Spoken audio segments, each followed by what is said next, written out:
disabled, but I'm a soldier. I keep stepping, you know what I'm saying? I got a bullet in my leg, you know what I'm saying? I got all kind of problems and shit.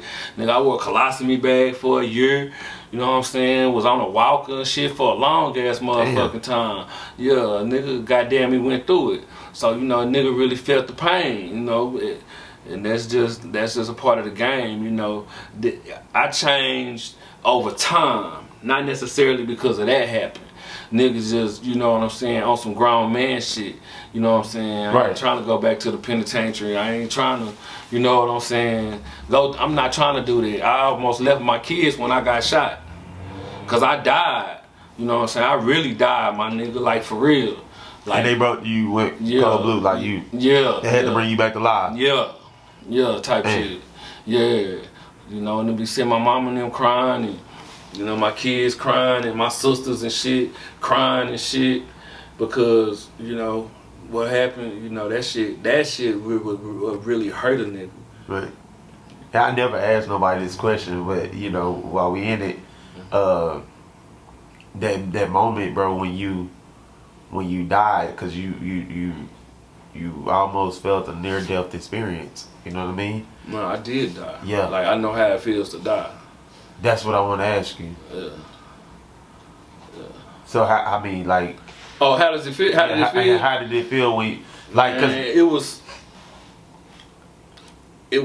was so many different emotions, and you knew you was dying. I knew I was dying. You know what I'm saying, man? It was so many emotions and shit, and feelings at once. It's kind of almost indescribable, like, cause it's like, you know, you're not gonna die until you tap all the way out. So you may lay there for a while. You gotta really be gone before you actually start crossing over. You know what I'm saying? You gotta really go through the process of dying for real. Like, you gotta tap out. You know what I'm talking about? And then once it start taking over, you know what I'm saying, you gonna feel it. It's gonna be like a you know what I'm saying, like you stuck in the desert and you ain't got no ride, you ain't got nowhere to go, you ain't got no food or nothing. Yeah. All of a sudden, your best friend pull up in a limo, you know what I'm saying, and swang up, and you like, oh shit, what's up, nigga? You know what I'm saying? Nigga, come on, nigga, get in the car, you know what I'm saying? Like, oh shit, you know what I'm saying? Damn, what's up, boy? Nigga, you right on time. Like, it was like, that's how God did, you know, me, you know what I'm saying? That's how it happened. That's how it go down, for real, you know, for anybody, you know. And it was like, you know, I'm going to tell you like this. How you ever been in an airport and you know how the train, how you ever got in that elevator that like go sideways and take you across the airport and go, it move real fast.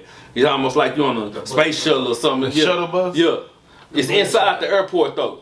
The bus, like the shuttle. The shuttle. No, not the bus. It's like a little elevator you get inside the airport and then take you to the other side of the airport. Oh yeah, you walking the walking elevator. Yeah, the people pull their bags on there. It just slides straight. Yeah, straight across. No, it's like an elevator that goes side to side.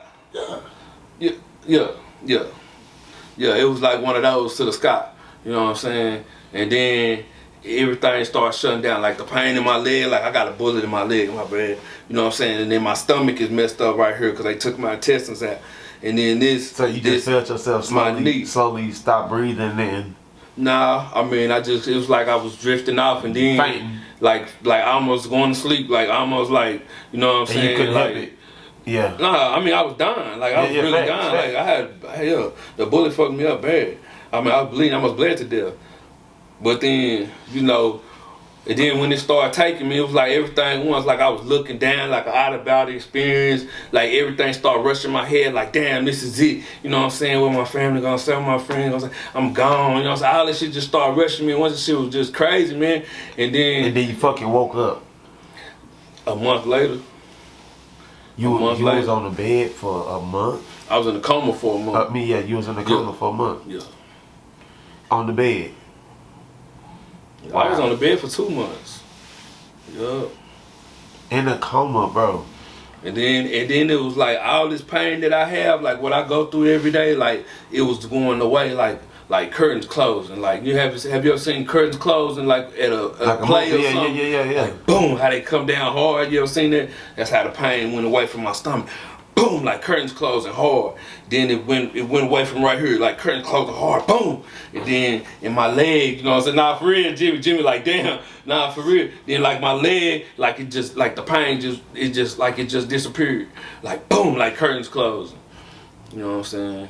And then, you know, it was like that train, the elevator thing I was telling you about. It's like, it was like going to the sky, like for real. It's just like, man. It was just. So when you crazy. woke up, bro, like a month later, like what was you thinking, bro? Like that has to be the craziest thing, cause so much time went by, but to you it's like you woke up the next day. Nah, man, I had so many crazy dreams and shit, man. I was out of my mind. You know, I had so many crazy dreams. I thought I was in Denver, Colorado. I was, you know, it took me 3 days to come out the coma.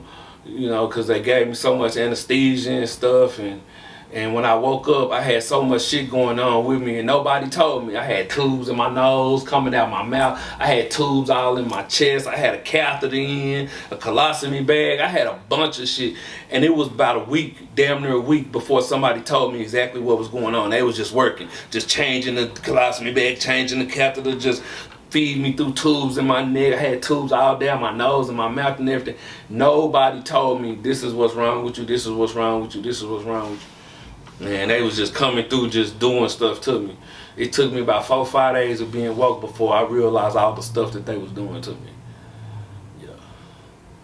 Yeah, it was crazy, man. It was crazy, you know. But I'm glad to be here. But yeah, it was a hell of an experience. Like, you know, I felt like I was with God. I felt like,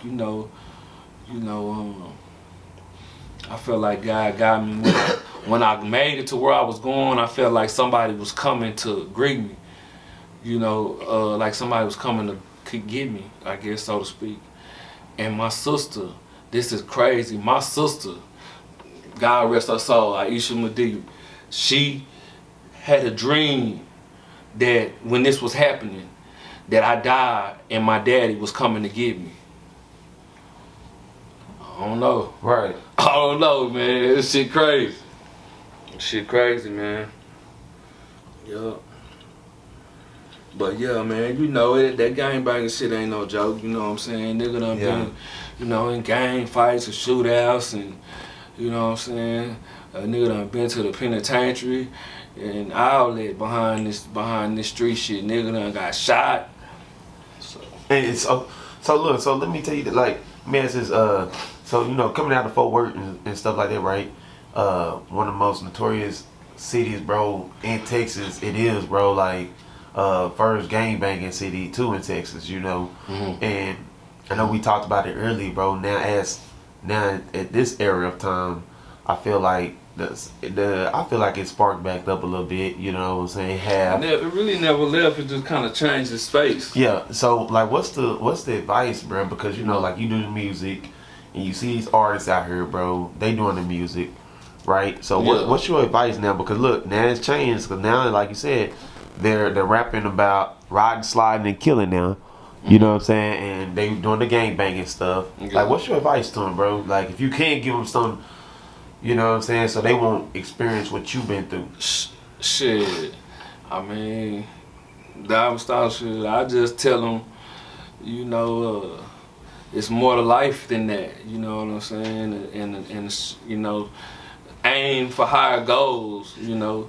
When I was young, shit, you know, it was very attractive to me, and I mean, it was just something that I wanted to do. But you know, my hood was doing it too. You know, I went with my hood. Yeah. You know, I mean, we from Forest Hill, but you know, we all over Fort Worth. You know, our people and family from the South Side. You know what I'm saying? And you know, different parts. You know that had an influence on me. You know, really, the South Side really is what influenced me. You know what I'm saying, at a young age. Right. But I mean, I would definitely say, you know, aspire to, you know what I'm saying, be a business owner, aspire to be an entrepreneur, aspire to go to college, do something different, you know, travel. I mean, it's just more to life than, you know what I'm saying, setting yourself up to get shot or go to prison. Or get killed.